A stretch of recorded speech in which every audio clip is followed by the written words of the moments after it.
And we are starting the webinar. Hello, everyone, and welcome to the Regional Housing Council meeting for December 17th. We have a quorum. All of the lead members are here with Mayor Foster signing in. That makes all the jurisdictions, so welcome. And we'll go ahead and do introductions. So why don't I start in the city of Lacey. Carolyn, tell us who's on. All righty. Well, for the moment, we have City Council member Lenny Greenstein and myself and Kelly Adams. And it looks like, I think we're expecting Rick Walk, but I don't see him here yet. Okay. Great, thank you. Michael, do you want to tell us from Tumwater? Yeah, absolutely. Michael Althauser, Tumwater City Council. Looks like we have Brad here with us, and I believe Joan should be joining as well. And Brad, do you know if Mike is going to be on or if no, Mike won't be here tonight. Okay. I think that's it from our neck of the woods then. Great. And John, do you want to talk us through Thurston County? Yes, I would do. I was looking through the roster to make sure I don't miss anybody. John Hutchings, the commissioner, our county manager, Romero Chavez, Kaylee Marino, our homeless coordinator, and Jacinda Estelgis is here. And I did get through the roster. Did I miss anybody? Romero? Tom Webster is here. Oh, Tom Webster. Okay, Tom Webster. Yes, perfect, from PHSS, of course. There you go. You Tom. pointed, Keely, and it was at J.W. Foster on my picture. So. Oh. Great, thank you. Right at Tom. Mayor Foster from Yelm. Thank you, and I think I'm looking at you now, but that's. I'm above you on my picture. So. Oh, well. Thanks, Jim. You're above me on many planes. So, not even. I'm J.W. Foster, Mayor of Yelm, representing Yelm, and let me see now. Anybody else is here? No, I am trying to represent the rest of South County as well. Wonderful, thank you. And then from the city of Olympia, we have myself, and I see Keith Staley and Carrie Retland. Is that it? Okay. And then I see that Joan has joined us, so welcome, Joan. Has anyone else joined that wasn't introduced? John Doe. Oh, there he is, John Doan. Welcome, John. Good to see you. Okay, great. So that takes us to public comment. We have one. Oh, actually, you know what? I should ask you if you're okay with the agenda, because I'm supposed to do that before we start the meeting. Any issues with the agenda? Everybody okay with it? I am. Okay, great. And so public comment, I have, oh, and there's our Public Health and Social Services Director, Shelley Slaughter, with a great Christmas sweater. So welcome. Hello, it jingles. Nice. And so I have public comment sign up from Lisa Gelati, but I don't see her. So what I'll do is just keep going through the agenda, and if she's on, we'll come back to her at the later point in the agenda when we have that set aside, if that's okay. Great. So looking now for an approval for the November minutes. Mr. Chair, I move to approve the November minutes. This is Carolyn, I'll second. Okay. Motion, there's been a motion and a second. Is there any discussion or amendment? All in favor, say aye. Aye. Aye, opposed? Motion carries. Thank you. So that takes us to the status of our ILAs, and we're going to hear both from Tom on the RHC ILA, and then also from Brad about the 1406 ILA. So Tom, take it away. Great. Good evening. So a quick update on the status of the RHC ILA. I think most folks know, but just to confirm, the city of Rainier has declined to sign the ILA. Excuse me. So we are ready to move forward with signatures. So I believe Commissioner Hutchings, if he has not signed already, will be doing so shortly. The cities of Lacey and Tumwater, I believe, will be having their city councils reapprove the ILA with the final list of signatories in early January. So the ILA will be circulating in early January to get all the signatures. So by our January meeting, we should have a fully signed interlocal agreement. That's great. Romero. Have I signed already, Romero? I have a few signatures left in this pen. Yeah, it's one of the few. Okay, I want my name on this thing. This is great. Thank you. Great, thanks, Tom. Any other questions on that? Okay, Brad, talk to us about the 1406 interlocal. So the 1406 interlocal, I think staff is done reviewing it. I think we're at the stage now that we're ready to have it go formally to each of the jurisdictions for legal review and signature. Is everybody okay with that? Yes. Okay. All right, Brad, let us know what we can do to help that. Okay. Anything else on interlocal agreements? Okay, it's nice that that's become the small part of this conversation now, right?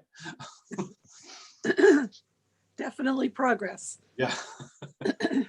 Okay, so we're gonna go now and have a safe parking discussion. We have some updates from Keely and Tom.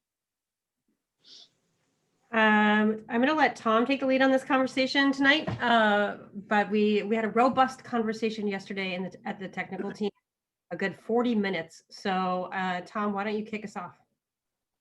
Great, thanks. And I also kind of invite Keith to join as well, because City of Olympia has done a lot of the heavy lifting on what's happened to date. So there have been meetings between the county and the city. There's been a site visit at the Olympia's property at Carpenter Way and Martin Road, and some preliminary site planning, trying to determine kind of where cars can be parked, what's the structure, what's the needs. So some preliminary conversations have been taking place, and I'll let Keith probably can provide the latest update on where the city is in some of those discussions.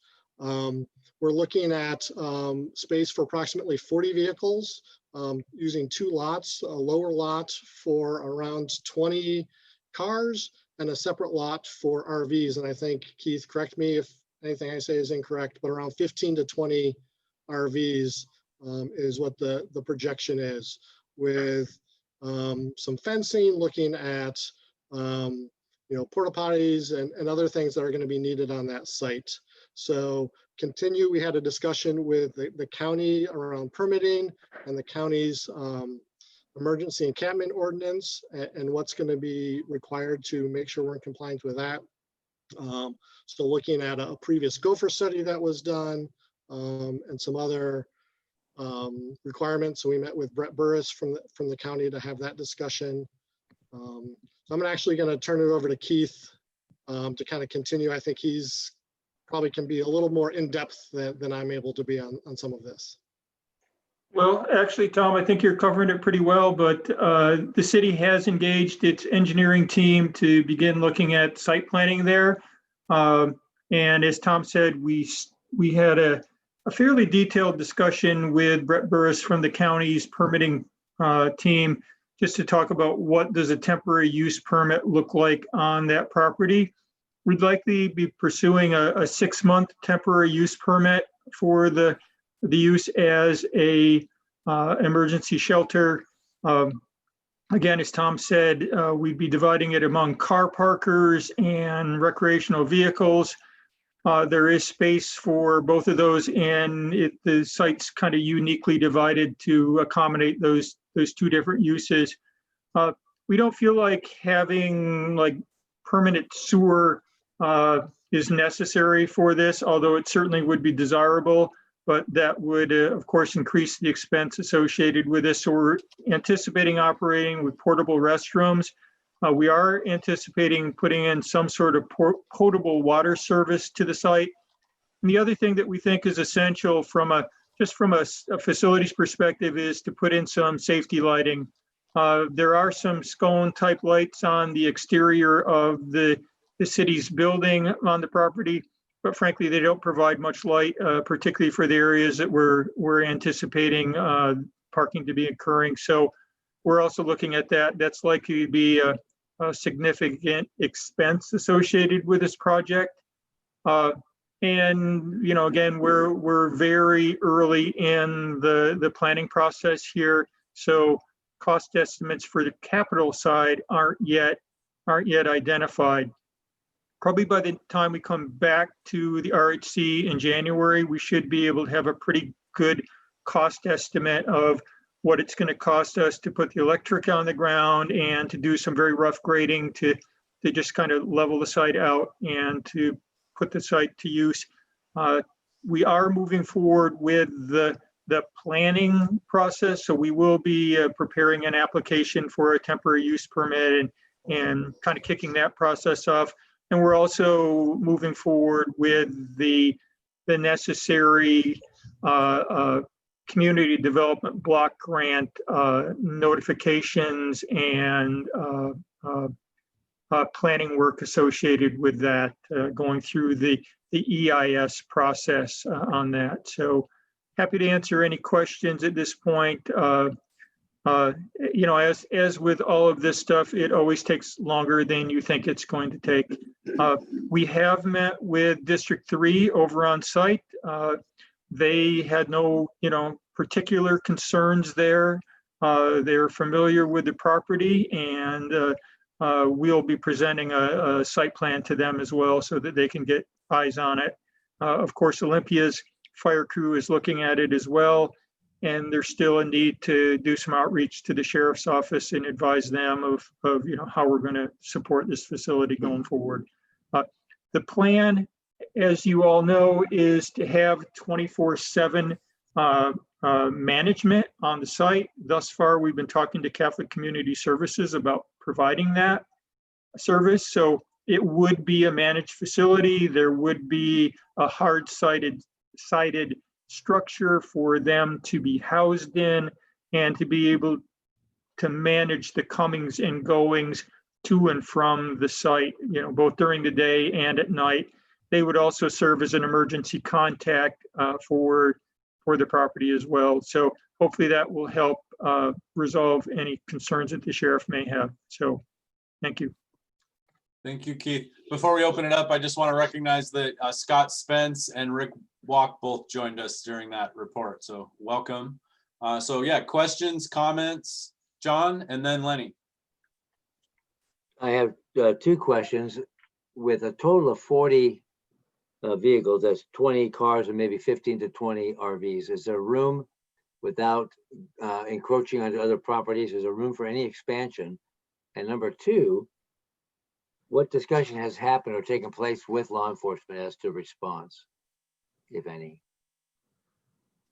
The first question, we're still very preliminary in our site planning, and the city engineer is going to be doing some layouts with turning radius and that sort of thing so that they can determine pretty specifically how many RVs we can get on with kind of a truck and a pull behind RV setup with a drive-through option. We'll definitely be able to get 20 passenger vehicles. It's really a matter of using the upper lot where we currently store our dumpsters as the RV parking area. That's a larger area, but there's definitely, if we get 20 RVs up there or 25 or 30, that will be it. There's really no additional room to expand. And of course, this is definitely going to be a short-term facility because of the city's capital facilities plan, and we've already have significant contracts in work in process to turn this entire facility into a solid waste transfer facility for the city's solid waste utility. So, that work is proceeding, and of course, it's probably 3 years out from construction. So this is a good interim use, but it's an interim use. There is no other place for our solid waste function to go. So the thought of, turning this into some sort of permanent facility is unlikely, just given the needs of our solid waste utility. And what about law enforcement, Keith? We have not done any outreach, at least we being, myself and the city's law enforcement crew. I'm not sure if Keely or Tom have had any connection or contact with the sheriff's office or otherwise. Not at this time. We did discuss yesterday in the technical team that is one of our next steps is to ensure that we're inviting the sheriff's office and any other law enforcement that this might impact to the table to discuss further before we go much further through the process. And I can add on that one that I talked to City Manager Jay Burney about it a little bit, and he's talking with the assistant or interim chief Jelsic about what kind of regular visits OPD could have up there even as well, just because we know that there's not as much of a presence in that area. Lenny? Oh, sorry, John, if you're not done, go ahead. Well, I just want to throw in if everything just went according to Hoyle and oh my gosh, this is falling into place, how soon will we be getting people in there? I would think in March would be reasonable, it just where we are and the work that needs to be done. We're really looking this evening for concurrence that the RHC wants to continue down this path. If you do, we'll press on the gas a little bit harder and we'll get this moving forward. The city's going to take the lead on the capital component and the county's going to take the lead on the operations component. So we'll have our engineering team start this as a project, and of course, they're going to want a bars number to bill against, and so that's going to become an expense. So hopefully by the time we come back to you in January, we'll be able to line out a pretty clear capital expenditure and a clear operating expenditure for a 6-month trial period. Thank you, Keith. Thank you, John or Jim. And I will just add some outcomes that we want to all look at in that 6-month trial period. Lenny? So I have several questions and some comments, primarily because this is going to absolutely impact Lacey. And of course, none of it was discussed with us before the plan was set to move forward. So little concerned about that and not particularly happy with how this was brought to RHC after it was already a finalized go forward with the funding and everything else. But with that, start with policing. I've spoken to the sheriff's office and they've flat out said, like they did the first time this came up, they don't have the manpower, they won't be handling it. They were pretty clear about that, which means it's going to fall on Lacey because that's right next to our jurisdiction. That's problematic for me. First question is there any plan for any kind of food service for feeding people? Or are they all just going to have to leave there to find food in Lacey? Keely, any thoughts there?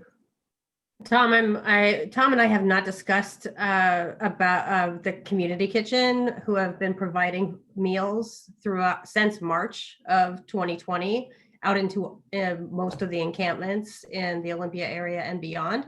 And that is a conversation that we can continue with Gabe Ash from Catholic Community Services.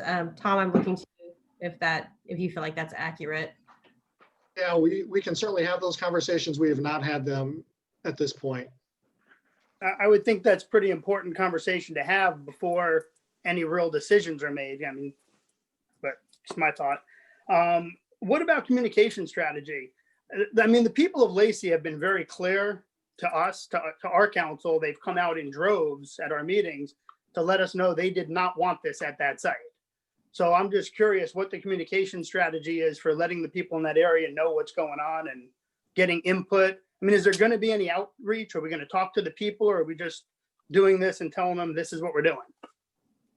Absolutely. We've talked about having community outreach. At this point, everything is so preliminary. There isn't anything concrete to bring to the local community, but it is absolutely in our view that we're going to be engaging the local community in outreach efforts and in community events. And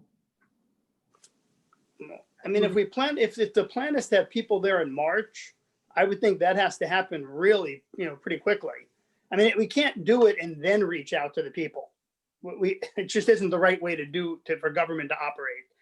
Anyway, that's all I've got for now. Oh, actually, one other thing. I know you probably can't answer this, but funding. I know there was 525 from the county. It doesn't sound like that's going to be close to enough. So I'm assuming you're going to be looking for additional funding from where? Well, at least from the city's perspective, first off, we need to really understand what the whole budget is. And we don't at this point, we don't understand what the capital component of this is. And Keely has done some work with Catholic Community Services, looking at an annual budget. We're now looking at a 6-month budget. So, you know, coming back to you in January and putting those numbers on the table and saying, hey, are we ready to commit to this? Is this how we want to commit our $530,000? Isn't that an awful lot of money going into this for 6 months? I mean, it just seems unreasonable. I mean, this is nothing more than a Band-Aid doing something for 6 months. I'm just not sure how that makes any sense. Well, go ahead, Keely. I can't offer that any operation, whether it be safe parking, whether it be a managed encampment or a shelter inside, costs at minimum $600,000 to $800,000 a year to operate, not even 24/7. So sheltering is expensive if it is done appropriately with the appropriate line of sight, trained staff supervision of that community, whether there's 5 people, 40 people, or 200 people. So it is going to be expensive, absolutely, for whatever project we identify to pay with that $500,000. And Lenny, I'll just lift up the comments you made about communications, because I would say, you know, from the first People's House conversation in Olympia to where we are today, Meg and Keely together have really kind of developed some best practices around that generally will bring a neighborhood pretty far along. And then, you know, like for instance, the tiny home village downtown has a neighborhood committee that's part of it, and they provide feedback every month or maybe even weekly, and that has really minimized a lot of the concerns. So that is probably the most important part, other than the planning that's happening right now. So I want to make sure that we don't drop that. So thank you for bringing it up. Others? Scott? Just to follow, maybe this is a question for Keith or Tom. I know you guys are in the preliminary stages, but I guess you mentioned law enforcement. I know it's probably singular focus is the sheriff's office, but can you make sure our Lacey Police Department's involved in that discussion so we can at least provide our perspective, since it's really just one road, I guess, is separating the jurisdictional boundaries? Absolutely. Thanks. Carolyn? To the communications point, I personally know that Meg and Keely have done really wonderful work around the temporary shelter that is now going to be the permanent Interfaith Works homeless shelter since construction has begun. And I am really hoping that we can repeat that model. I am a little concerned that a few weeks ago, there was a major article about this already in the Olympian. And so the horse is at least partway out of the barn on that. So I would just urge, as soon as we have not perfect clarity, but enough clarity that we can answer the majority of people's questions, that we do this sooner than later.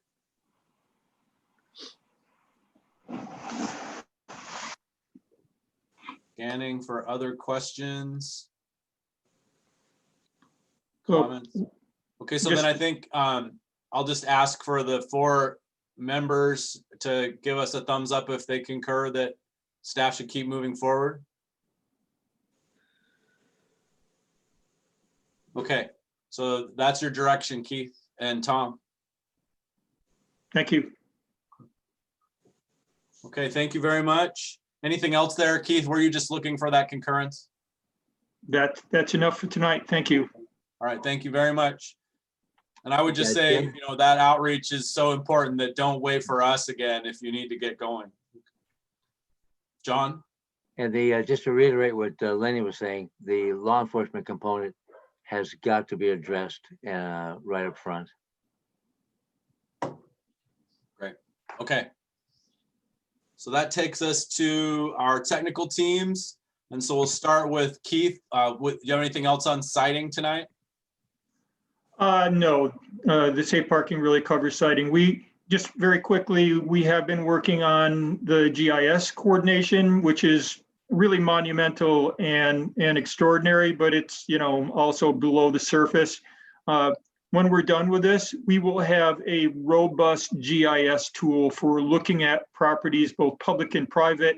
Right now, we're going to focus on what we think are the 100 most viable properties for a low-income or supportive housing facility in our county. That will likely be within the urban service area of the county, just given the need for urban services. But that's coming along very well. Great coordination from every jurisdiction, the county, City of Olympia, Lacey, and Tumwater. All of our GIS staff are coordinating really well, amazingly well on that. And then, of course, you know, we've been really focused in on safe parking and finding our way forward there. So that's eaten up a lot of time. Okay. Questions for Keith? Hi, Kitty. Okay, so then Tom's going to talk to us about some relationships to stakeholders work he's been working on. All right, and I apologize, I'm going to turn my camera off. My internet connection has been unstable, so I'm hoping that will stop me from freezing. So I'm going to turn off my camera and hope that helps my internet connection. So after the November RAC meeting, as we talked about there, we sent out an 8 or 9 page document that the relationship group has been working on and drafting in collaboration with several of the providers in our community to outline a high level sense of roles and responsibilities and how the RHC relates to the various stakeholders, partners, and other interested parties out there and the work this group is doing. So really are looking for your feedback on this document tonight, if you have any. I have received comments from Brad as well as Mayor Komet on these. So just want to walk through the document at a very high level.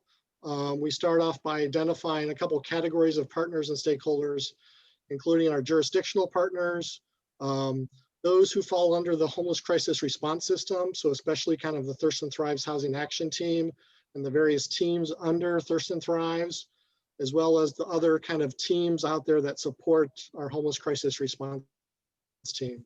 And then identifying broadly lots of other stakeholders who have an interest in the work of the Regional Housing Council.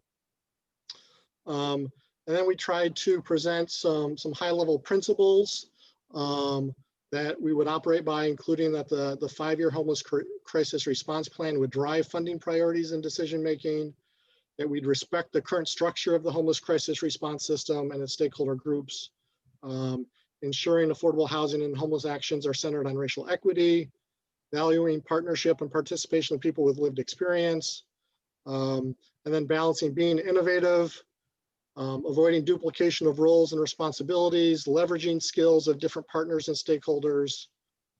One of the things we talked a lot about kind of the role of the coordinating council in Thurston Thrives, and believing that the connection to city councils and the Board of County Commissioners comes through the Regional Housing Council rather than through the Thurston Thrives Coordinating Council on affordable housing and homeless issues.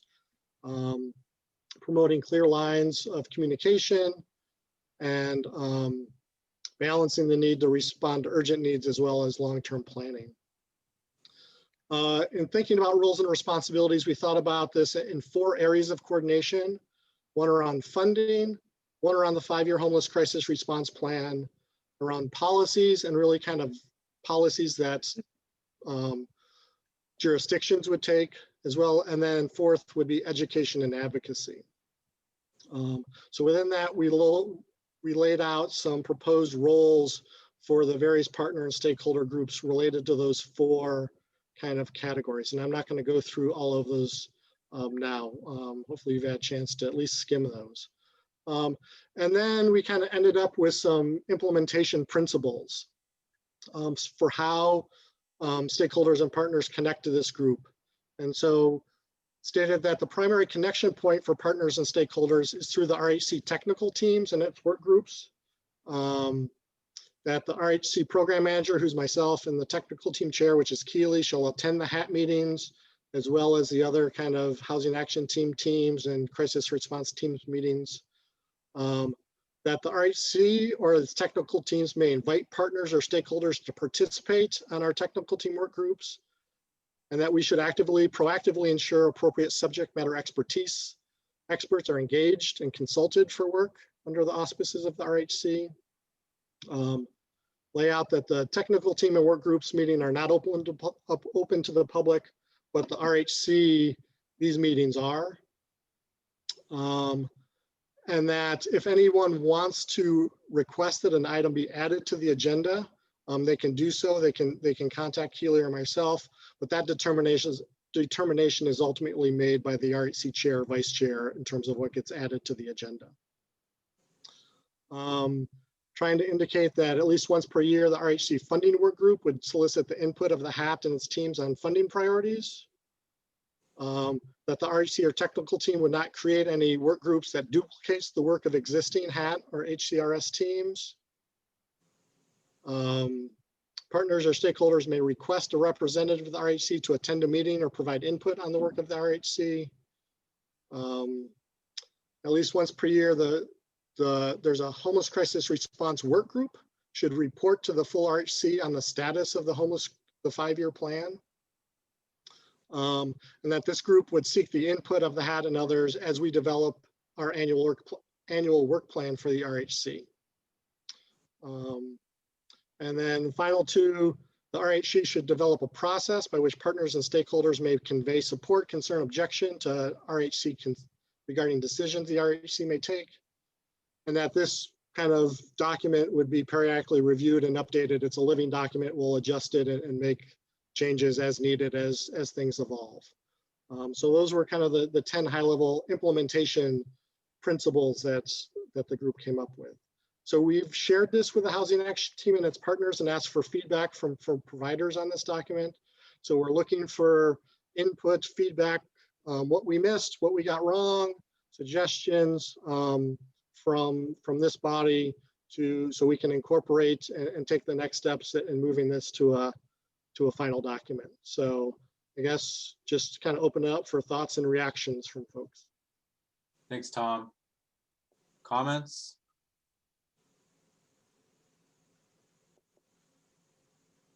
So to go ahead, Carolyn. I was going to say, I think you all have done an amazing amount of work on this, and I'm looking for holes and I can't find any. Yeah, I have sort of you two are a thoughts. representative, Carolyn. But I missed the meeting, so I'm not taking any credit for this. I was wondering about is the sort of property management and property development world in one of those stakeholder groups already, or is that another one? We did, and so, we talked about local businesses, other kind of funding agencies, general, so we could call out developers more specifically. They probably captured under kind of local businesses, but probably developers do have a more, it's probably worth calling out private and nonprofit developers more specifically. Okay. And then the other, similarly, I wondered if there's a role for the 3 tribes in this conversation, either formally or informally. Are they at any of those tables? Generally not. We have reached out and I looked at Keely. I know through the Housing Action Team, there has been efforts and periodic connection with the tribes. I don't believe on a regular basis, but there have been efforts. I don't know, Keely, if you can speak to that a little bit more. I think you said exactly what I was going to say, that there's been invitations made and intermittent participation, but it's absolutely an ongoing priority for the tribes to be a part of the conversation. So we'll keep reaching out. Scott? I mean, you could assume they're invited to the table, but what about OMB? Is there any special relationship there that they should be at the table? It's a question for Tom. Yeah, we've definitely talked about OMB being part of that group that Tom was mentioning a few minutes ago. Well, I don't know. Is there a similar association for property managers? Or is it sort of just developers that have that? I would say that Elisa Sparkman's group, the rental housing work group, holds some of that in their work. And so I would look to her. She's not here, so we can't ask her directly, but I would assume so. And I would say also that the Housing Action Team has members of the OMB that comes to the monthly meetings fairly regularly, not every single month, but they do attend. Okay, it's helpful. And I will say, in kind of developing this document, our hope was that it's broad enough that for any group, whether it's, developers or groups, that, through the technical teams, there's a vehicle for us to connect to the RHC, inviting appropriate groups to participate on technical team work groups. If groups want to make connections to RHC, those vehicles, and kind of what's the structure, what's the process for them to do that. So hopefully this is broad enough. I know, the focus is really on the Housing Action Team and some of those kind of groups, but hopefully this is broad enough that anyone out there sees a way for them to connect to the RHC and how the RHC can connect to those groups. Other comments or questions? Is this a work product of ours? Do you want approval, Tom, or? So I think what we'll do at this point is, if you do have any comments, if you want to look through the document, if perhaps by the end of the month, we've asked for comments from the Housing Action Team.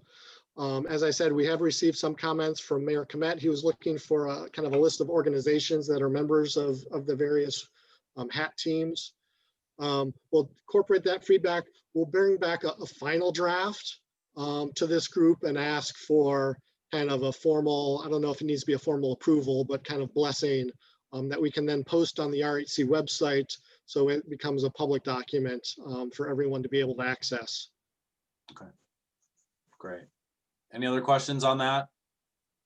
Really good work. I think you took us ahead a fair bit with this. It answered a lot of questions that were on the table over the last year that nobody knew what the answer was. So thank you. Yeah, and I guess I would just wrap up by saying, probably should have said that at the beginning, is that there is some anxiety among the providers about the RHC. It's a new body. They're not sure kind of roles and responsibilities. So we did hear a fair amount about anxiety among providers about, the RHC coming in and kind of superseding or kind of duplicating a lot of the work that is being done. So that's where you see a lot of that, trying to avoid duplication. And so a lot of the discussion was around, making sure we had clear lines of communication and that the RHC and especially the homeless crisis response system were supporting each other and not kind of duplicating or overlapping with each other. So I just kind of put that as some of the context of the discussion we heard, especially with providers. Yeah, the challenge will be keeping it connected. And so maybe that's something on the executive team we can talk a little bit about early in the year. We probably almost need to have some sort of summit with all of the stakeholders invited, on some sort of regular annual basis or something, just so we can maintain relationships as a bigger group. That fits in with a 5-year plan strategy. So. Hey, you can have summits about things other than septic, right?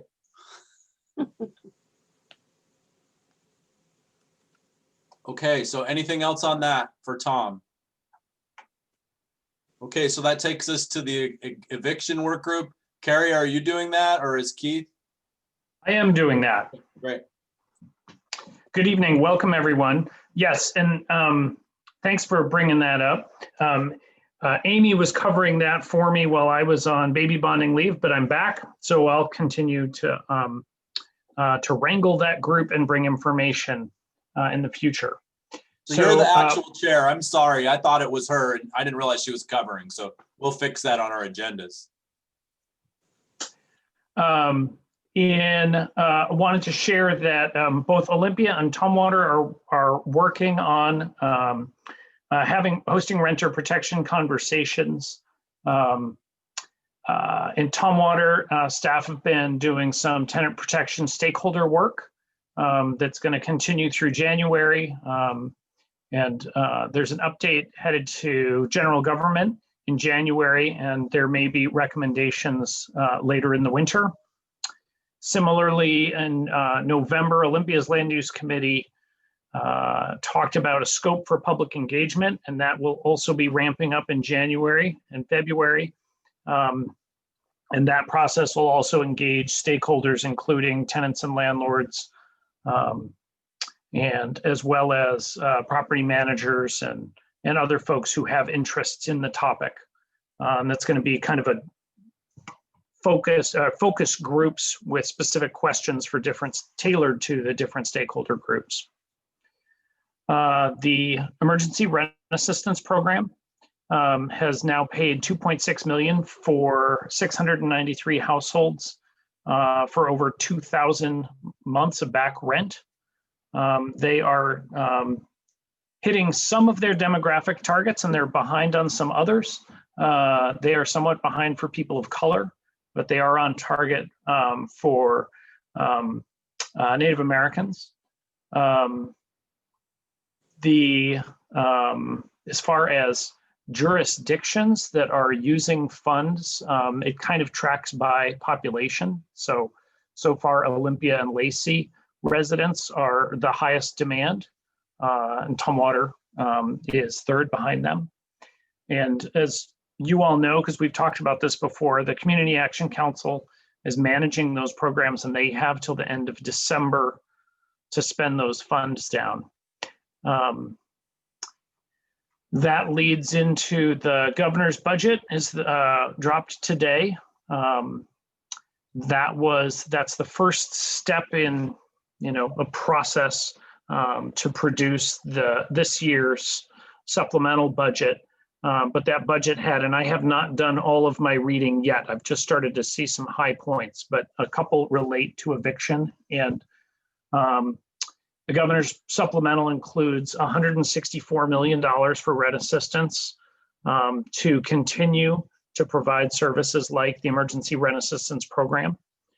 So that'll extend that through June of 2021. So that 164 is just for the first 6 months of the calendar year, and then would wind down over the course of 2022. And then the capital budget, there is a big increase for the State Housing Trust Fund, but I wanted to highlight a new $70 million that was proposed in the Housing Trust Fund for Housing Trust Fund eligible entities, which includes nonprofits, governments, housing authorities, to acquire properties like hotels or motels at an affordable price I'll just read the rest of the text, for a quicker conversion into shelters, permanent supportive housing, or transitional housing units. So that would pay for retrofit, electrical and plumbing, and other conversion costs to transition into housing. And again, it looks like that's going to be if it gets into the final budget, it would be a competitive program that Commerce would manage. So, and it's designed to be hopefully more rapid than the Housing Trust Fund tax credits and those longer processes. We have been, and we will meet again on the fourth Thursday. Generally, we meet the fourth Thursday of the month. So next month, that's January 28th, 9 a.m.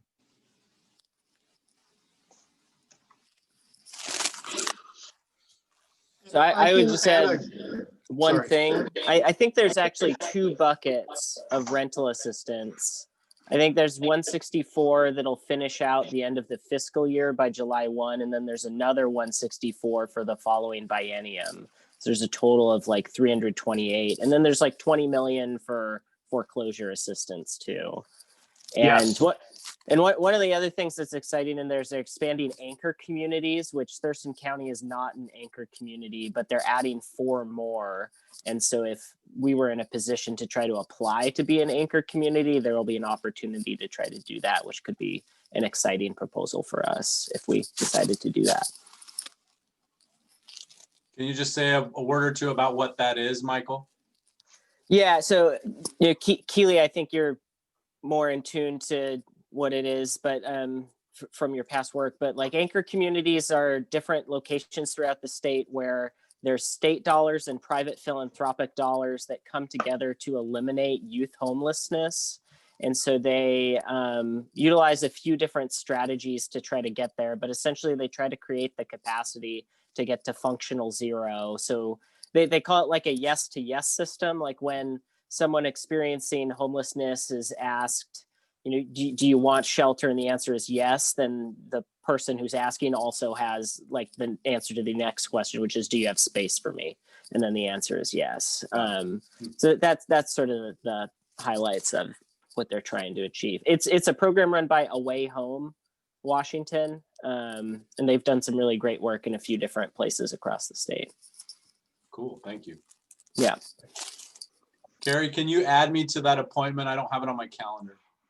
Yes. Other questions about eviction?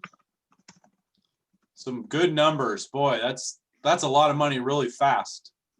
If I could provide a quick update on Community Action Council to let folks know that Community Action Council has spent out their full ERAP program, or they're in the process of spending it out. They've accepted all those applications. So they are actually starting a wait list. So for folks who continue to apply, may continue to contact CAC. They're taking information, and as soon as more rental assistance funding becomes available, they'll pull people off that wait list. But the ERAP program, they fully, they have all the applications they can support with under the ERAP, but they are taking names and information on a wait list as more funds become available. Okay. And in Olympia, we'll be seeing a proposal right after the first of the year to put our $1,406 into rental assistance from 2020. So. Anything else there? So I just want to add one piece legislatively, because I think it helps this population that we talk about, is the governor funded the Washington State Working Families Tax Credit in his climate proposal.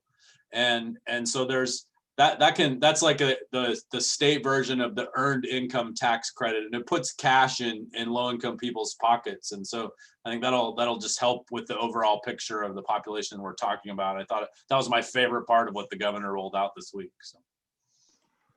Yeah, there is a lot in the budget that I did not touch on that is relevant to affordable housing, homeless services, increases for funding for the landlord mitigation program. Yeah, there's a lot in there for housing and for us to be excited about. Right. Cool. Okay, anything else at all around technical teams? Okay, so that will take us to continued public comment. And I don't see Lisa Gelati, who signed up, but there are a few public in the room. If any of those folks want to say anything or speak for a few minutes, if you raise your hand through the Zoom software, I'm looking at it and I'll recognize you for a quick minute or two. Okay, thank you for being here. So that takes us to the good of the order. And before our recognition, is there anything else for the good of the order? Okay, so Keith? Just real quick, we are going to kick off construction of micro houses tomorrow. A tractor trailer is arriving at the port with 6 pallets of plywood, and our contract is in place for construction. So let the sawing and hammering and painting begin. Merry Christmas. That's great. And happy Nice holidays. work. Very nice work. These are going to take the place of tents at the mitigation site? Yep. Okay. Anything else for the good of the order? Jim, I have something I'd like to mention. Go ahead, Joan.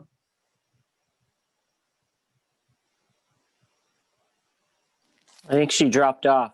Yeah. So Jen Kathy left at the top. There she is.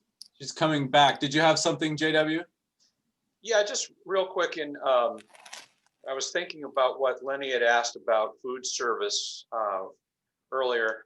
And I had just come from another meeting with the South Sound Council on CTE. And I know that several of the schools in our region, and I believe North Thurston is one of them, has a career and technical education program within the school around food service, and would probably be interested in helping put together a program where their students could help with that food service. Might be worth looking into. That's a great idea. Thank you. Okay, Joan. I tried. I don't know, my connection. Her bandwidth is struggling. We'll just see, give it one more shot here. Are you back?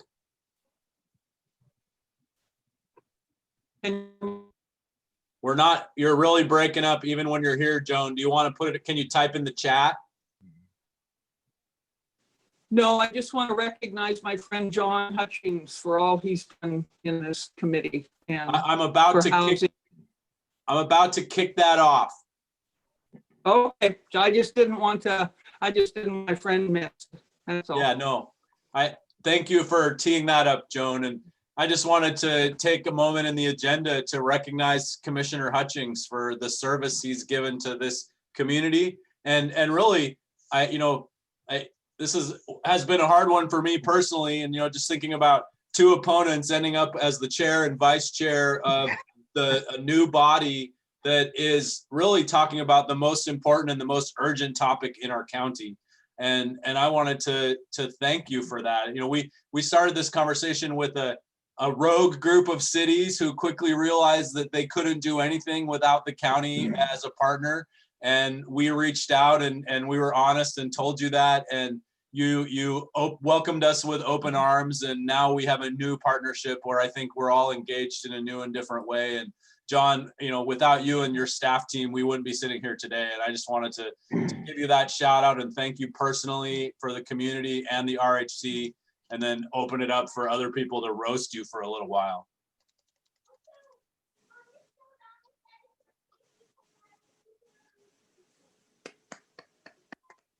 Well, thank you. And like you said, Jim, going through a campaign, I did a lot of reading while campaigning, and you can't burn bridges as you're campaigning because you may end up having to work with those folks as well to get things done. That was sage advice that I read.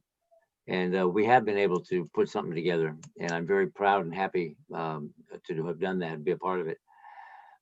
And each of you on this Zoom have been a part of my growth and experience, and I will take part of each of you with me as well. So I thank all of you very, very much for everything you've contributed to my body of knowledge. John, thank you for your service.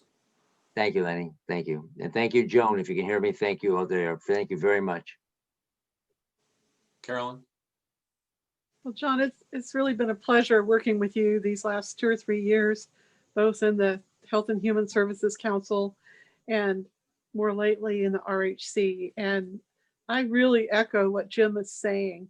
If you had not had the grace and the wisdom to agree, yes, the county needs to be part of this, we would not be where we are now.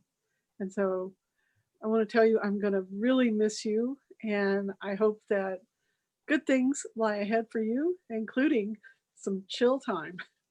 Oh, there'll be chill time. And who would have thought one day that we'd be smoking marijuana at a family gathering, but the illegal part would be gathering with family. I'm not suggesting I'll be doing that. No, I won't be doing that. It's not in my, That's awesome. it's not part of the chill time. So Romero, you can get that clip from Kelly Adams for the last slideshow. But it's been a growing experience. It's been a warm, fun, grueling, and exciting, lifelong. These 4 years have been a significant emotional experience. It's been wonderful. I wouldn't trade it for the world. And I thank each of you for what you're doing, whether you're elected or not, for what you're doing for public service. It is absolutely honorable. So thank you so much. Yeah, can I jump in, Jim? Yeah, go ahead. Just go ahead. Everyone go ahead. So I've gotten to work with quite a few county commissioners over the past decade and more. And in my experience, none have done the job better. He has set the bar incredibly high And I appreciate everything he's done for us, even though we're not his district. He comes out here more than any other commissioner ever has, and we are indebted to him. And I want to be just like him when I grow up. No, you had me until that part. And you know I have a special treat for you when I next see you, so guard your pockets. Thank you, I was John. wondering if you'd say that. Thanks, JW. I hope to see all of you down the road. Yeah, I'll just echo some of Jim's and Carolyn's comments as well, that working with you has been really great. And we started working together on animal services where we were trying to find homes for cats and dogs. So this has been kind of a nice, stretch of the continuum to then actually being working on, housing issues for humans in addition to animals that are in need. And if you're ever, looking for a fix, just keep in mind that Tumwater's marijuana shops are open till midnight, whereas the other cities, I think, close at 11 p.m. So if you find yourself, We changed our law this fall, so we're really? getting your money now.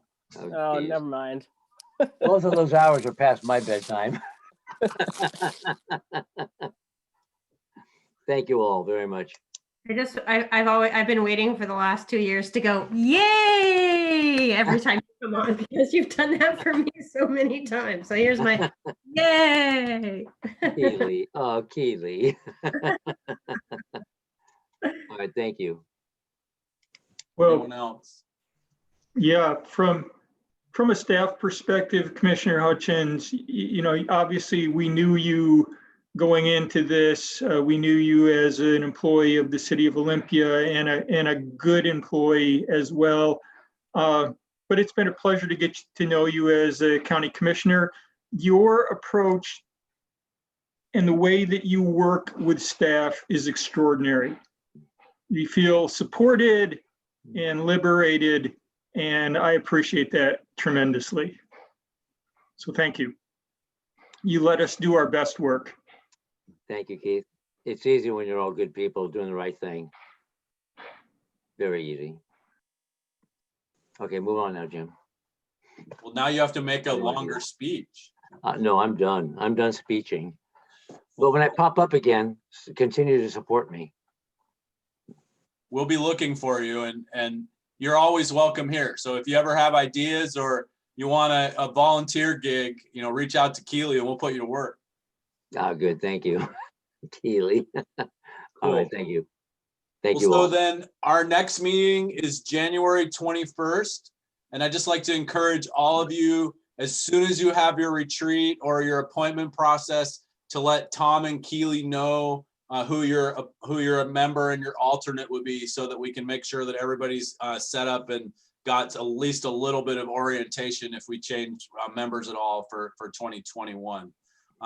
But other than that, have a happy holidays, whatever your tradition is, and I'll look forward to seeing you in the new year. Thank you all so much for this year. It's been wonderful. Stay safe. Happy New Year. Merry Christmas. Bye, everyone. We are adjourned. Bye. Hi, everybody.